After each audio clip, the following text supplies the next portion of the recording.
expectativas de que Estados Unidos tome no el camino de la guerra, sino el camino de la aplicación del derecho penal? En la medida que los vamos escuchando, nos vamos planteando más interrogantes. Es una lástima porque estamos limitados en el espacio. Pero me da la impresión de que todos en estos días estamos lidiando con conceptos que de alguna forma están quedando al margen debido al avance tecnológico formidable en el cual se inserta esta agresión del otro día. Es decir, hay muchos artículos que he estado leyendo sobre el terrorismo espectáculo, sobre ese espectáculo que genera más allá de la destrucción de esas dos torres y de la destrucción que operó en el Pentágono.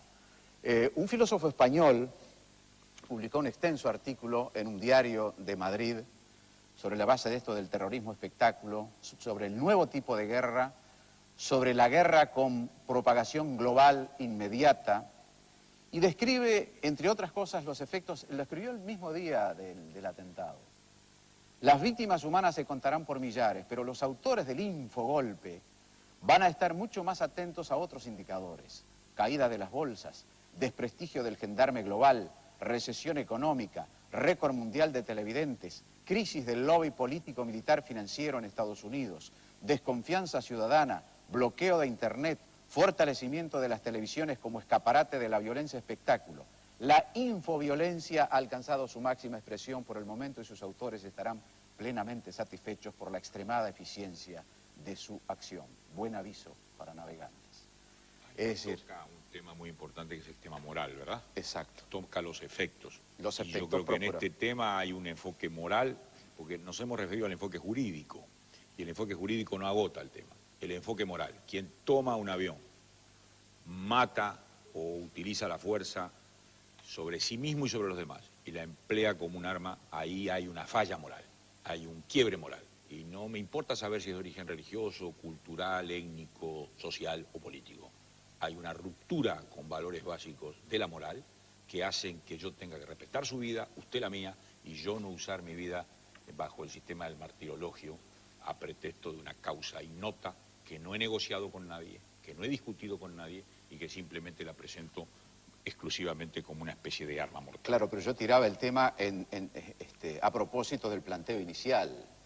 ¿Es guerra o no es guerra? ¿Es solo terrorismo o esta es una guerra que transita por los vehículos que hemos habilitado los humanos con el avance de la ciencia y la tecnología? Terrorismo con efectos never todavía no medibles totalmente, pero es un caso muy claro de terrorismo. Vamos a ir apretando la cosa para llegar de pronto al meollo, si es que podemos, a la distancia que estamos, de los hechos y de las investigaciones que se están haciendo. Pero días atrás hablamos muchísimo, días atrás, semanas atrás, meses, del efecto contagio de la crisis de Argentina sobre el Mercosur, sobre la región, del temor que desató en los mercados de valores de todo el mundo, en las economías de todo el mundo, como antes ocurrió con lo de Asia, como ocurrió con lo de Rusia, como ocurrió con lo de México y lo de Brasil. Todas cosas que hemos padecido. Contagios en el área económico-financiera. ¿No es este un efecto contagio de la extensísima crisis o conflicto entre árabes e israelíes? Y cuando se apunte ahora a la solución, a tratar de, no se va a exterminar, pero de reducir estas acciones terroristas, la comunidad internacional no estaría que estar apuntando a un gran esfuerzo para resolver ese conflicto, cuyas tensiones, deflagraciones pueden terminar en estos hechos. Si es que se confirma además que es una secta radical, extremista árabe la que está detrás de los atentados. Romeo. Creo que sí, creo que debería haber ese esfuerzo. Ahora, todas esas conexiones y algunas otras son posibles, pero no podemos afirmarlo. Este es un atentado detrás del cual no hay un manifiesto, no hay una expresión. Se hace desde estos justificativos que rechazaremos, pero que los autores deberían presentar al mundo. No es necesario. O porque no existen. No, o no es necesario. En ese caso deberían estar, digamos, visibles para todos. No lo están. No lo están. No creo que sea un atentado de la causa árabe, por ejemplo, en el conflicto árabe-israelí. No creo que sea un atentado islámico. ¿Qué es? Una secta. No está constituida como tal. Es un grupo terrorista. Probablemente con complicidades, naturalmente ambientado en ciertas orientaciones culturales. Pero ¿cuál es el significado? El autor de un acto de este tipo debería dar el significado, no se lo ha dado. Es que surge de los hechos mismos. Creo que no, Es decir, son equívocos. yo creo que el atentado, la destrucción de 2 torres representativas, lo ha dicho todo el mundo. Nosotros lo que hacemos es simplemente evocarlo. 2 torres que representan, diría yo, el mundo financiero comercial en plena City de Nueva York. El ataque al sistema de defensa del Pentágono, concentrado en el Pentágono, y al sistema político en el Departamento de Estado. Habla por sí mismo, es decir, es el ataque a 3 pilares constitutivos de la nación americana y del Estado. Y que ha logrado paralizar a esa nación. Y ha logrado paralizarla. No hay bolsa hasta el lunes, no los aeropuertos necesita están nadie cerrados. Pero desde ni qué liberar un comunicado. Pero No es desde una qué acción... antagonismo. Porque desde esos símbolos se pueden rechazar desde posturas de teoría económica. Hay un contexto, Romeo, antagónico. Civilizatorias. Hay un contexto. Lo que pasa es que se ha ido a más. Ese contexto, hay más de... En los últimos años, y Edison, que es un especialista en terrorismo, no, por favor, no terrorista, sino especialista en terrorismo, ha escrito mucho sobre este tema y, lo cierto, ha elaborado mucho sobre esto. Hay cientos de casos de terrorismo. Se dice que el primer acto de terrorismo organizado fue en el año 14 en Sarajevo, cuando se mata al archiduque y en ese momento explota o se da la causa sobreviviente de la Primera Guerra Mundial. Es decir, yo quiero ubicar un poco esto, me parece extraordinariamente importante porque este es un tema esencialmente político. ¿Cuál es la postura a adoptar frente a este hecho? ¿Una postura de explicación, una postura de justificación o una postura de respuesta? No, claro, de respuesta. Es lo que Tiene que ser de todos. respuesta. Esa postura de respuesta nos tiene que llevar a ver el hecho como un hecho tan representativo por sí mismo, tan grave por sí mismo, que no requiere esas fórmulas convencionales de adjudicación de responsabilidades. La pregunta es la otra: ¿a quién adjudicársela? ¿Cómo? ¿Mediante qué procedimiento? Para no ser injustos, para no penalizar a quien no corresponda. Ese es el tema. Pero lo que está claro es que es un acto de agresión terrorista, que es una organización terrorista que pretende herir en sus fundamentos a una sociedad determinada, que lidera, como lo dijo Never en su momento, el mundo, y que representa para muchos una suerte, digamos, de soberbia del poder, que nosotros no compartimos, pero que creemos que de alguna manera no requiere que nadie diga yo fui el autor de esto. Señores, volvemos en instantes. Mira, sobre sus enemigos. Entonces yo le pregunto a la doctora Jezabel Sotelo de Francini, que es una estudiosa de este tema, como también luego vamos a ir al hermano Ubaldo Pino, que estuvo 8 años viviendo allí en Arabia Saudita. En el Corán, en el libro sagrado de los musulmanes, ¿hay algún elemento que en alguna instancia legitime ese tipo de acciones?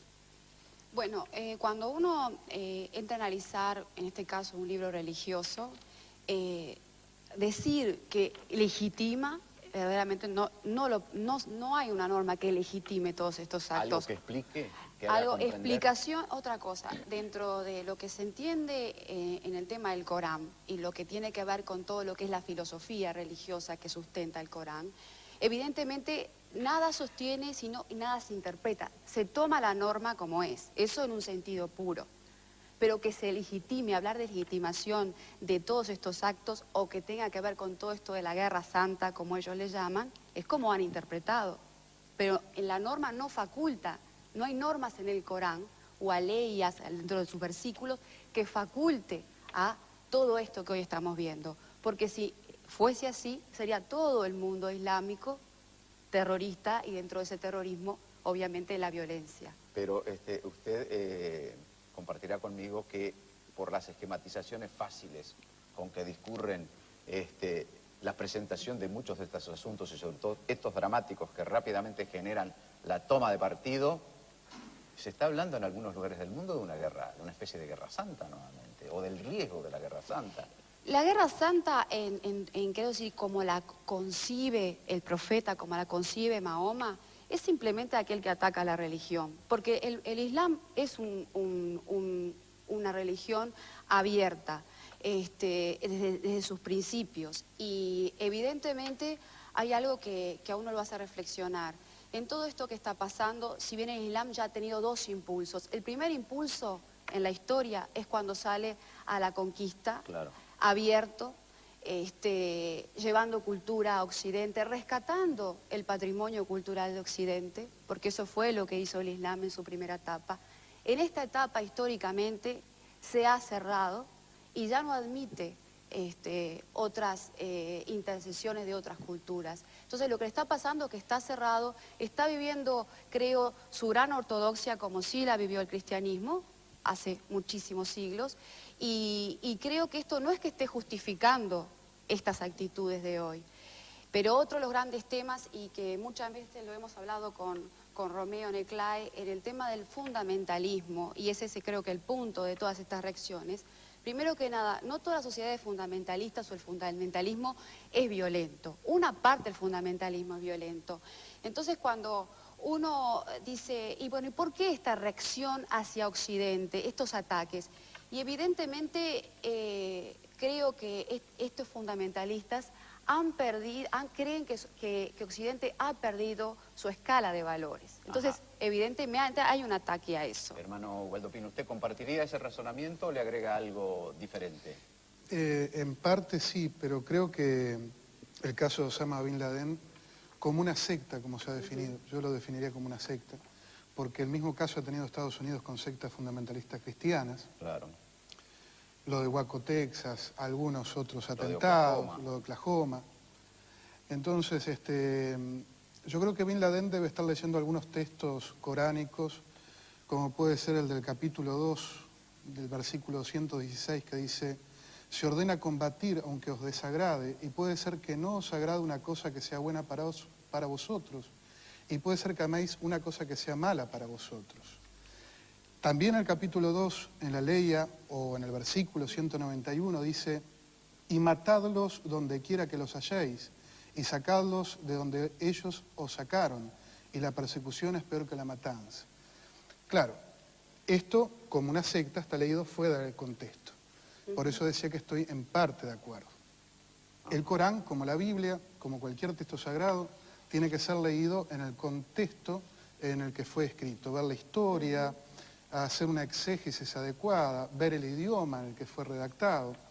Y muchos de estos versículos fueron redactados en cuanto a una guerra que se libraba entre los propios árabes, entre el profeta Mahoma y la tribu de los coreishitas.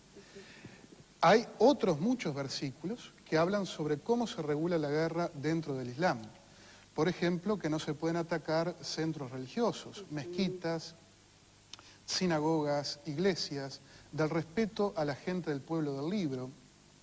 Y sobre estos elementos, el Sheikh Tantawi, que es el director de la Universidad del Azhar, en el miércoles pasado, al otro día del atentado, se hizo una declaración condenando a toda esta visión sectaria. Y sigo insistiendo con esto sectario porque no se podría hablar tanto de un fundamentalismo dentro del Islam. Este concepto del fundamentalismo es un concepto que se aplicaría dentro del cristianismo, dentro de la cultura occidental. Podemos hablar como fundamentalista Monseñor Lefebvre, por ejemplo, pero no podemos hablar que los acontecimientos de Uganda, por ejemplo, eran fundamentalistas. Eso se refiere a una secta. Lo mismo estamos hablando acá. Osama Bin Laden, los talibanes, forman una secta dentro del Islam, como pueden haber sido algunos grupos ismaelitas, como puede haber sido, por ejemplo, los grupos ahmadíes dentro de Pakistán, que ocasionaron muchos problemas internos, con un concepto mesiánico.